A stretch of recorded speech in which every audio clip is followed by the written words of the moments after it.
Praise the Lord, my brothers and sisters.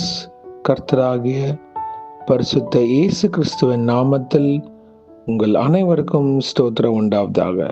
எல்லாரும் சௌக்கியமாக இருப்பீங்கன்னு நான் விசுவாசிக்கிறேன். உங்ககிட்ட ஒரு கேள்வி இருக்கலாம், பிரதர், நான் கிறிஸ்தவனா இருக்கிறதுனால அநேக பாடுகள் துன்பங்கள் எனக்கு இருக்கு அப்படின்னு நீங்க நினைத்து கொண்டு இருக்கலாம். ஆனா அதன் மத்தியில தான் கிறிஸ்து நம்மளை உருவாக்குவார், வணைந்து ஆளுகை செய்வார். பரலோக ராஜ்யத்தின் திட்டத்திற்காக நம்மை பயன்படுத்த கர்த்தர் பாடுகள் மத்தியில வழி நடத்துவார். அப்பொழுது நம்ம விசுவாசம் ஸ்திரப்படும். கிறிஸ்துவ நிமித்தம் நம்ம பாடுபடுறப்போ அது கர்த்தர் நாம நம்ம வாழ்க்கையில மகிமைப்படுற வண்ணம் பெரிய காரியத்தை நம்ம வாழ்க்கையில செய்வார். நாம் இப்பொழுது ஜெபத்திற்கு போவோம். அன்பின் பரம தகப்பனே, ஸ்தோத்திரம் ஐயா. இந்த நல்ல நாளைக்கான கிருபை செய்திரே. உமக்கே எல்லாம் துதி கன மகிமை உண்டாவதாக. வானம் உங்க சிங்காசனம், பூமி உங்க பாதபடிக்காக. ஸ்தோத்திரம் ஐயா.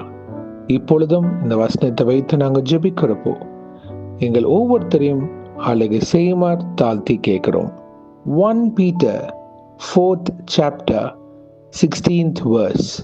However, if you suffer as a Christian, do not be ashamed, but praise God that you bear that name.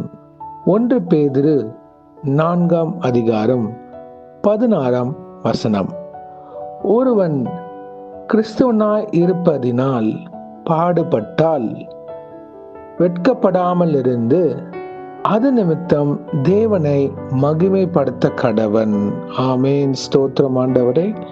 இந்த வசனத்தை கொடுத்ததுக்காக ஸ்தோத்திரம். கேட்டுக்கொண்டிருக்கிற ஒவ்வொரு பிள்ளைகளும் நீங்க ஆளுகை செய்யுமாறு தாழ்த்தி கேட்கிறோம். ஆமா ஆண்டவரே, கிறிஸ்தவனாக இருக்கிறதுனால அநேக பாடுகள் துன்பங்கள் அனுபவித்துக் கொண்டிருக்கிற ஒவ்வொரு பிள்ளைகளையும் இயேசுவின் நாமத்தினால் பலப்படுத்தி தருவீராக. ஆண்டவரே, எங்க தேசத்துல அநேக மிஷனரிமார்கள் துன்பப்படுகிறார்கள், ஒடுக்கப்படுகிறார்கள். கர்த்தாவே, உங்க நாமம் அவர்கள் மூலியமாக மகிமைப்பட்டு கொண்டிருக்கு. சுவிசேஷத்திற்காக என் சாட்சியை காத்துக்கொள்றதுக்காக நான் பரலோக ராஜ்யத்திற்காக எதையும் செய்வேன்ற வைராக்கியமாக அநேக பேர் இருக்கிறாங்கப்பா. நாங்களும் உமக்காக சாட்சிகளாக நிக்க கிருபை செய்யுங்க. ஒவ்வொரு நாளும் நாங்க படுகின்ற பாடுகள் எங்களை உருவாக்க கிருபை செய்யுங்க. வணைந்து ஆளுகை செய்யுங்க. வரப்போற நாட்களுக்கு, முக்கியமாக உம்முடைய வருகைக்கு இயேசுவே எங்களை தகுதிப்படுத்துங்க, ஆயத்தப்படுத்துங்க. எவ்வளவு துன்பங்கள் வேதனைகள் வந்தாலும் நான் இயேசுக்காக சாட்சியாக நிற்பேன்.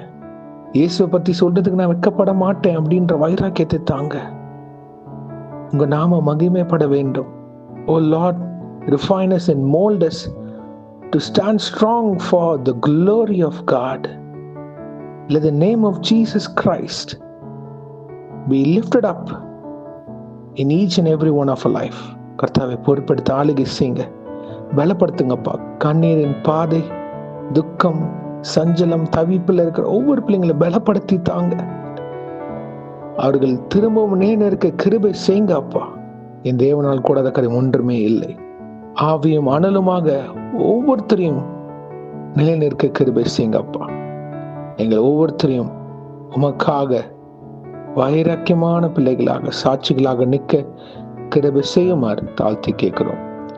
இன்றைக்கும் யார் என்னென்ன காரியங்களாக போகிறார்களோ அவர்களை பாதுகாத்து வழி நடத்தி தருமாறு இயேசுவின் நாமத்தினால் எங்கள் தலைகளை தாழ்த்தி ஜெபிக்கிறோம் பிதாவே.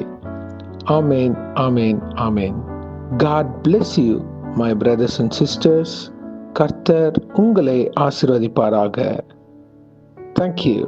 இன்னைக்கு சண்டே, சர்ச்சுக்கு போங்க. சத்தியம் முக்கியம். சத்தியம் நம்மை உருவாக்கும்.